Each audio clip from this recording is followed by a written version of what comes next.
걸어가신 아버지 하나님, 저희들에게 귀한 말씀 허락하셨사오니 하나님 말씀 함께 나눌 때 성령께서 우리 각 사람의 심령 가운데 역사하여 주시고 내주하시고 조명하여 주셔서 말씀의 참뜻을 밝히 깨닫고 말씀대로 살아가기를 결단하는 은혜의 시간 되게 하여 주옵소서. 예수 그리스도 이름으로 기도합니다. 아멘. 할렐루야. 늘 교회 가운데 나오시면서 교회가 그동안 몇 주 동안 계속 광고를 드렸지만 특별한 행사가 있구나라는 것을 다시 한번 실감하게 되는 그런 날인 것 같습니다. 오늘 분주한 일정들이 많이 있지만 우리가 그런 일정들이나 그런 행사들 그런 것들은 사실 다 교회의 본질은 아니에요. 공동체의 본질, 하나님께 드려지는 예배입니다. 예배에 집중하면서 오늘 우리에게 주신 하나님의 말씀 함께 보기를 원합니다. 제가 주보에 좀 틀리게 냈는데요. 빌레몬서입니다. 빌립보서가 아니고 빌레몬서 1장의 말씀을 함께 보았습니다. 우리 박창현 집사님, 박순희 집사님 오랫동안 준비해 주셔서 잘 봉독해 주셔서 너무 감사합니다. 오늘 빌레몬서 말씀을 보았는데 우리 빌레몬서 1장밖에 되지 않습니다. 굉장히 짧은데 빌레몬서는 빌레몬에게 보낸 편지죠. 빌레몬이 누군가 1장 19절 말씀 잠깐 보시면 1장 19절 말씀 한번 읽어볼까요? 1장 19절입니다. 시작! 나 바울이 필로 스노니 내가 갚으려니와 내가 이외에 너희 자신이 내게 빚진 것은 내가 말하지 아니하노라. 내게 빚진 것이라는 표현을 제가 빨간 글씨로 해놨는데 이게 바울과 빌레몬의 관계를 드러내는 내용입니다. 바울이 빌레몬에게 금전적인 어떤 그런 도움을 줬다는 얘기가 아니고 이 빌레몬은 지금 골로새라는 곳에 살고 있는 사람입니다. 우리가 이 시간 이 전에 골로새서를 말씀을 한번 나눈 적이 있어요. 기억나시죠? 골로새 교회의 일꾼이었던 에바브라가 로마에 당시 재판을 기다리고 있었던 로마에 억류되어 있었던 바울을 찾아가서 바울과 함께 있다가 바울이 써준 편지들, 우리가 그걸 옥중서신이라고도 부르는데 그 중에 에베소서와 골로새서와 빌레몬서를 들고 골로새 교회를 다시 돌아오는 그런 여정이 있다는 말씀 드렸습니다. 그 과정 중에 에베소 교회에 들리고 그 다음 골로새 교회에 들려서 골로새 교인들에게 편지를 주고 특별히 빌레몬에게 개인적인 편지를 전한 것이죠. 이 빌레몬이라는 사람은 누군가 그 에바브라와 빌레몬이 골로새 교회를 함께 개척한 사람이에요. 이 빌레몬은 이 1장 19절을 보게 되면 바울과 빌레몬의 관계를 알 수 있어요. 빌레몬이 바울에 의해서 복음을 영접한 사람이구나라는 얘기를 하고 있습니다. 이 빚은 그런 물질적인 빚을 얘기하는 게 아니에요. 바울 사도가 에베소에서 에베소 우리가 잘 알고 있는 두란노선에서 3년 가까이 강론하고 가르칠 때에 그때 골로새와 에베소가 근거리에 있는 도시였기 때문에 빌레몬은 많은 재산을 가지고 있었고 많은 사업을 하던 사람이었다. 그래서 빌레몬이 에베소에 갔을 때 바울을 만났을 것이다. 그리고 그곳에서 바울에 의해 바울이 전한 복음에 의해 빌레몬이 신앙을 갖게 되고 그리고 돌아와서 에바브라와 함께 골로새 교회를 개척한 것이죠. 어떻게 보면 골로새 교회의 목회를 감당하던 그런 또한 교인들을 돌보던 장로의 역할, 감독의 역할을 하던 사람이었을 것이다 라고 그렇게 이 편지를 통해 우리가 알 수가 있습니다. 그런데 지금 이 빌레몬서를 쓴 목적은 무엇일까? 일단 이 빌레몬서의 짧은 1장이지만 우리가 1장을 꼼꼼히 읽어보면 이 빌레몬서를 둘러싼 모든 배경과 이 상황이 눈앞에 그려집니다. 1장 1절 보시면 함께 읽겠습니다. 시작. 그리스도 예수를 위하여 갇힌 자 된 바울과 및 형제 디모데는 우리의 사랑을 받는 자요 동역자인 빌레몬과 아멘. 일단 현재 이 편지를 어떤 상황에서 쓰고 있는가가 드러나죠. 네. 로마에 지금 갇혀 있다라는 것을 알 수가 있습니다. 그 다음 7절 볼까요? 이와 같이 고린도서 시장 에게 너희가 배웠나니 그는 너희를 위한 그리스도의 신실한 일꾼이요. 아멘. 골로새서 1장 7절의 말씀은 골로새 교회에 에바브라가 들고 간 그 편지를 말하는 겁니다. 에바브라가 골로새 교회 안에 어떤 존재였는가? 에바브라에게 너희가 배웠다라고 되어 있죠. 그래서 빌레몬과 에바브라는 교회를 개척하고 교인들을 양육하던 사람이었다. 그런 일꾼들이었다라는 걸 알 수가 있습니다. 근데 그 에바브라가 골로새 교회를 떠나서 당시에는 몇 달이 걸리는 그런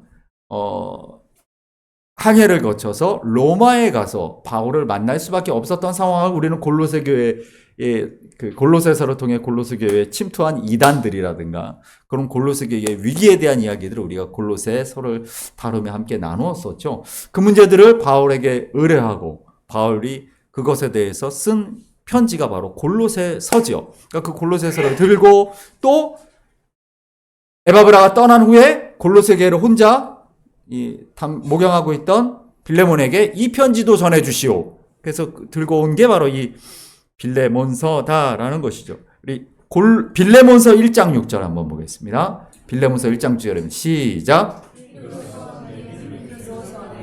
제가 우리 가운데 서늘하게 하고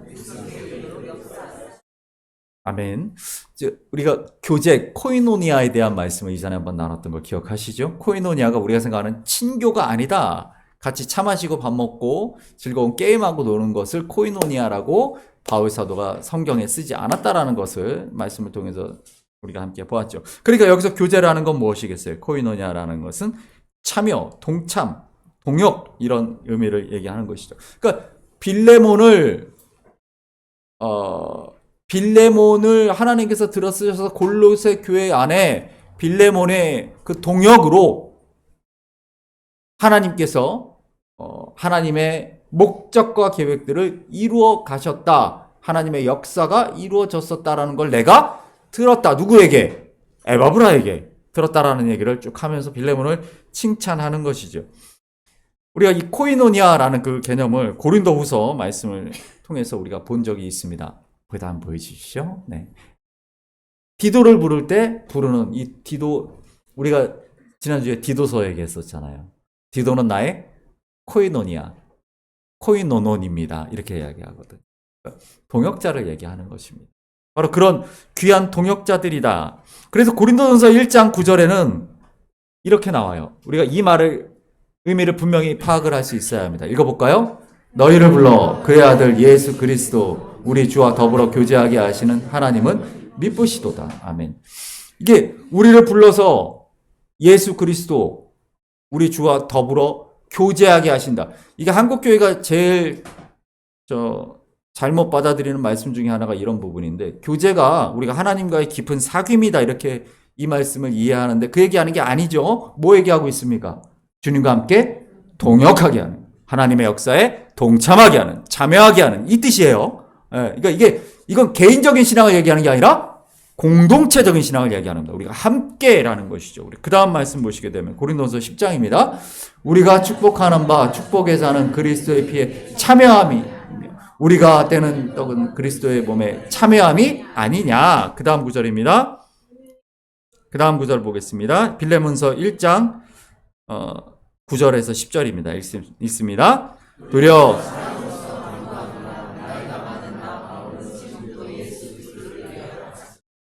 갇힌 자 중에서 낳은 아들 오네시모를 위하여 내게 간구하노라. 아멘.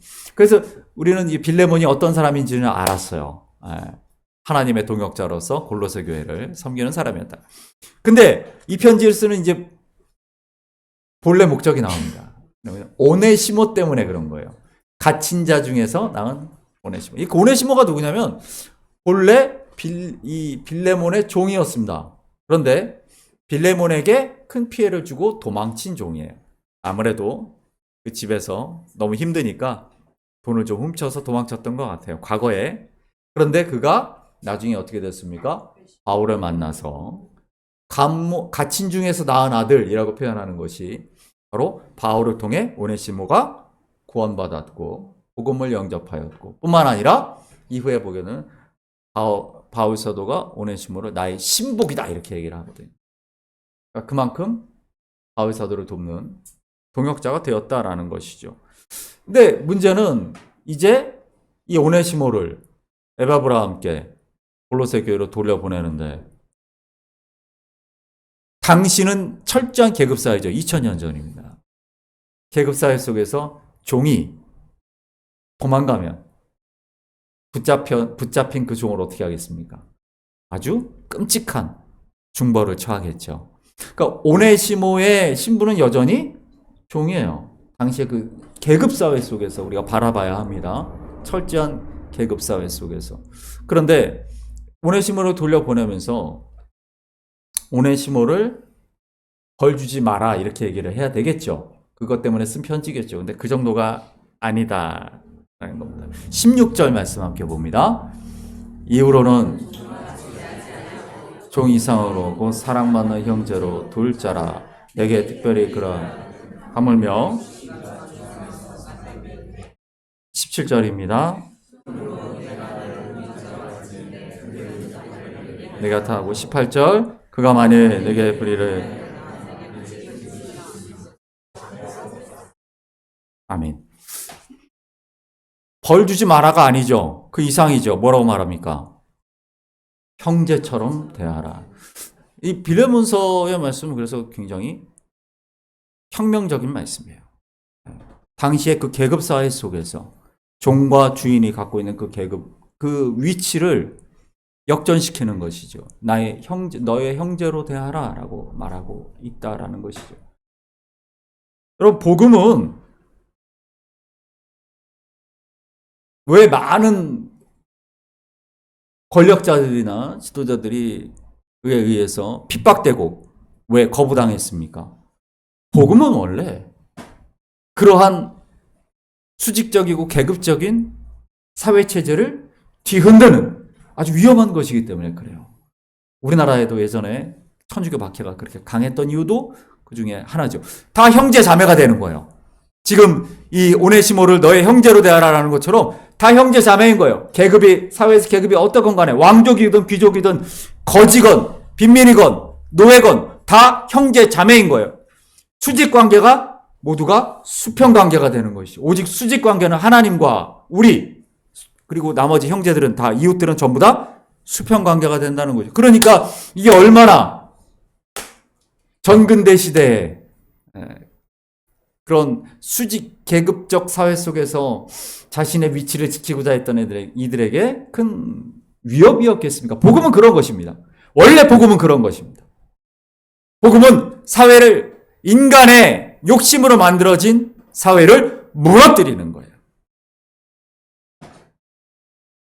그런데 이 놀라운 이야기를 하면서 18절 말씀 보면 내게 빚진 것이 있으면 그것을 내 앞으로 계산하라 라는 말이 나오죠. 네. 내게 빚진 것이 있으면 내 앞으로 계산하라. 바울이 지금 무슨 돈이 있다고 이렇게 얘기하는 것일까요? 근데 그것은 물질적인 얘기를 얘기하는 게 아닙니다. 고린도후서 5장 18절부터 19절 말씀 보겠습니다. 시작. 모든 것이 그가 그리스도로 말미암아 우리를 자기와 화목하게 하시고 또 우리에게 화목하게 하는 직분을 주셨으니 곧 하나님께서 그리스도 안에 계시사 세상을 자기와 화목하게 하시며 그들의 죄를 그들에게 돌리지 아니하시고 화목하게 하는 말씀을 아멘. 지금 빌레몬에게 바울이 하고 있는 이야기는 무슨 얘기냐면 예수 그리스도가 빌레몬 당신을 위하여 당신의 죄값을 대신 치렀던 것을 기억하십시오라고 말하고 있는 거예요.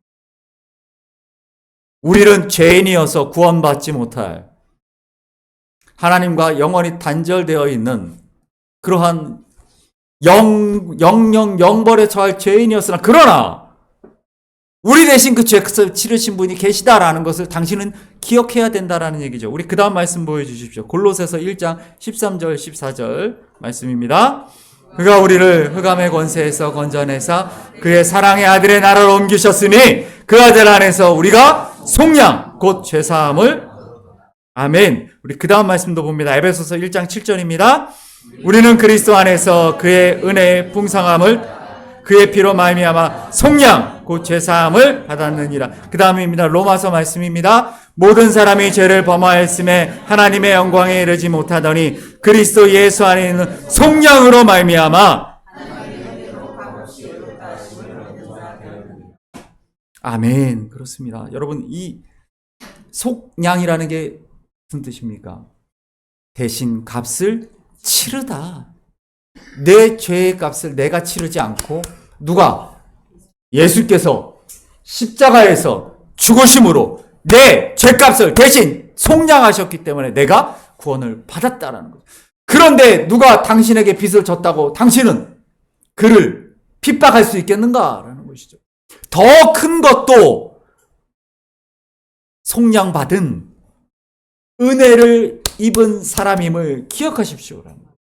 빌레몬, 당신이 예수님으로부터 그 큰 은혜를 거저받았는데 오네시모가 당신에게 지은 이 작은 피해를 당신은 오네시모에게 물겠습니까? 라고 말하는 것이죠. 뿐만 아니라 골로새서 3장 11절 말씀도 보겠습니다. 거기에는 헬라인이나 유대인이나 할레파나 무할레파나 야만이나 스고디아민이나 종이나 자유민이 차별이 있을 수 없나니 오직 그리스도는 만유시요 만유 안에 계시니라. 아멘. 그렇습니다. 이게 무슨 말씀하고 있습니까? 예수 그리스도의 십자가 은혜 안에는 헬라인이나 유대인이나 할레파나 무할레파나 종이나 자유인이나 남자나 여자나 어른이나 아이나 차별이 없습니다라고 말하는 것이죠. 이게 복음입니다라고 말하는 거예요. 그러니 나는 당신과 달라, 나는 고귀한 사람이야, 당신은 천한 사람이니까 내 밑이야 라고 말하는 사람들에게 이것이 복음이 얼마나 두려운 것이겠습니까? 복음이 사회를 무너뜨리고 나라의 왕조를 무너뜨리는 것이겠죠. 그러니까 계속 복음을 핍박하는 거죠. 복음의 이 가장 핵심은 바로 이것입니다. 예수 그리스도의 십자가로 모든 차별과 계급이 무너졌다는 것이죠. 주님 안에 우리가 다 하나다라는 거예요. 바로 그것이 지금 이 빌레몬에게 깨닫게 하기 위해 얘기하는 것이죠. 그렇기 때문에 복음은 세상의 진리와 반대입니다. 제가 한 권의 만나에 거꾸로 사는 삶이라는 책을 올려놨죠. 제가 그 책을 고등학교 2학년 때 읽었습니다. 고등학교 2학년 때 읽고 그 책을 지금까지 30년 넘게 계속 품고 있습니다. 그 책 때문에 제가 신학교를 가게 됐고, 그리스도인의 삶이란 세상의 진리와 거꾸로 가는 거죠. 세상 사람들은 출세하고 많은 재산을 얻기를 원하여 인생을 살아가지만 그리스도인들은 그 길을 걸어가는 것이 아닙니다. 그리스도인들은 금요일 날도 말씀드렸지만 오직 소명을 위해 살아가는 것이죠. 먹는 것, 입는 것, 자는 것을 목표로 살아가는 인생이 아닌 것입니다. 거창고등학교라는 그 학교가 있는데 기독교 이념으로 세워진 것이죠. 거기서 우리 고등학교 우리 졸업생들에게 특별히 주는 이야기가 있어요. 직업 선택에 쉽게. 너희가 이제 고등학교를 졸업하고 대학을 나아갈 텐데 너는 어떻게 살아가야 될 것인가에 대한 것입니다. 여러분 잘 안 보이시기 때문에 제가 읽어드릴게요. 보이시는 분은 같이 읽으셔도 좋습니다. 직업 선택에 쉽게. 제1계명 월급이 적은 쪽을 택하라. 제2계명 내가 원하는 것이 아니라 나를 필요로 하는 것을 택하라. 제3계명 승진의 기회가 거의 없는 곳을 택하라. 4계명 모든 것이 갖추어진 곳을 피하고 처음부터 시작해야 하는 황무지를 택하라. 제5계명 앞을 다투어 모여드는 곳은 절대 가지 마라. 아무도 가지 않는 곳으로 가라. 제6계명 장래성이 전혀 없다고 생각되는 곳으로 가라. 제7계명 사회적 존경 같은 건 바라볼 수 없는 곳으로 가라. 제8계명 한가운데가 아니라 가장자리로 가라. 제9계명 부모나 아내가 약혼자가 결사 반대를 하는 곳이면 틀림없다. 의심치 말고 가라. 제10계명 왕관이 아니라 단두대가 기다리고 있는 곳으로 가라. 이건 복음을 바탕으로 쓰여진 학생들에게 주는 이 학교가 주고 있는 권면이죠. 너희가 열심히 고등학교까지 공부한 그 학문, 그 너희들의 지식을 어떤 곳에 쓸 것이냐? 네가 잘 먹고 잘 살고 출세하고 높은 위치에 올라가는 데 쓰지 말고 가장 낮은 곳으로, 가장 너희를 필요로 하는 곳으로 가라라는 것이죠. 그게 뭡니까? 그게 복음이 가르쳐주고 있는, 그게 예수님께서 가르쳐 주신 것이죠. 여러분, 우리 교회가, 한국 교회가 우리 사랑하는 다음 세대들을 어떻게 길러내야 되겠습니까? 함께 한국 교회가 다니엘 학습법이 굉장히 유행이었죠. 다니엘.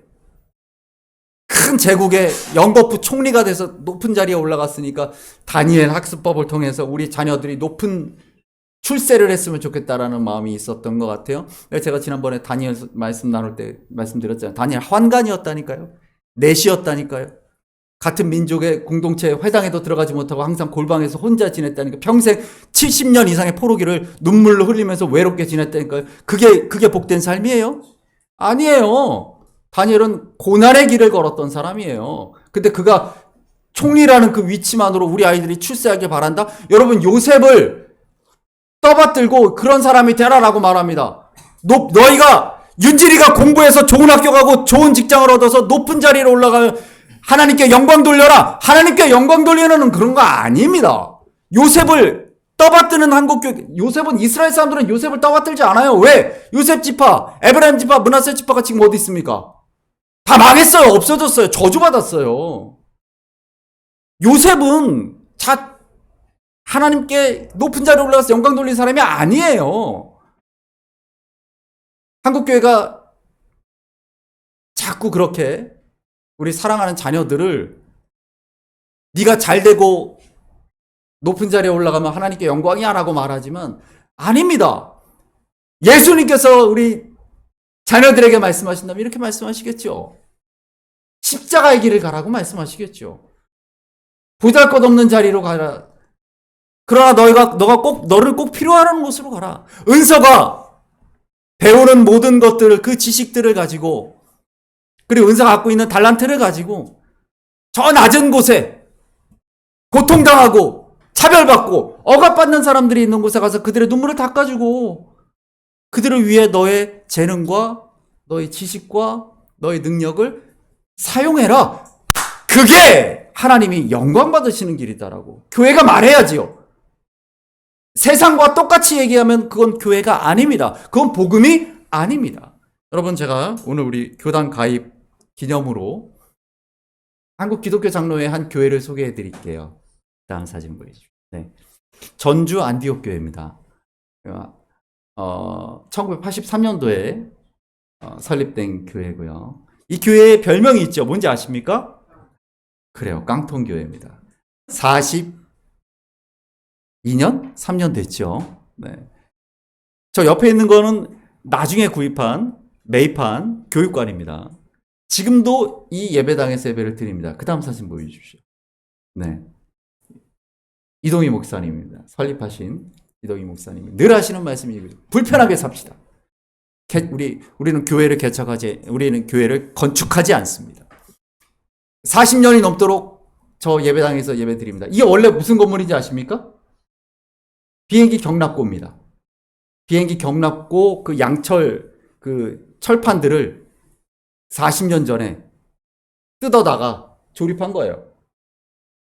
이게 한 20년 이상은 에어컨도 없었습니다. 20년 한동안 계속 이 선풍기들만 계속 돌고 겨울에는 난로 떼고 그렇게 지금까지도 이 예배당에 있어요. 그 다음 한번 보여주십시오. 그런데요, 작년 통계죠? 90개국 484명 선교사를 파송하고 후원합니다. 그 다음 보여주십시오. 네, 바울은 직접 파송한 사람들이고 협력 선교사는 우리가 협력 선교사님들과 통역하는 것입니다. 수백 명의 선교사들을 파송했고 지금도 후원합니다. 지금도 교회 재정의 60%를 선교와 구제로 내보냅니다. 여러분, 우리 교회는 30%를 하지요. 30%도 굉장히 큰 겁니다. 굉장히 큰 거죠. 그러나 저 교회는 40년 동안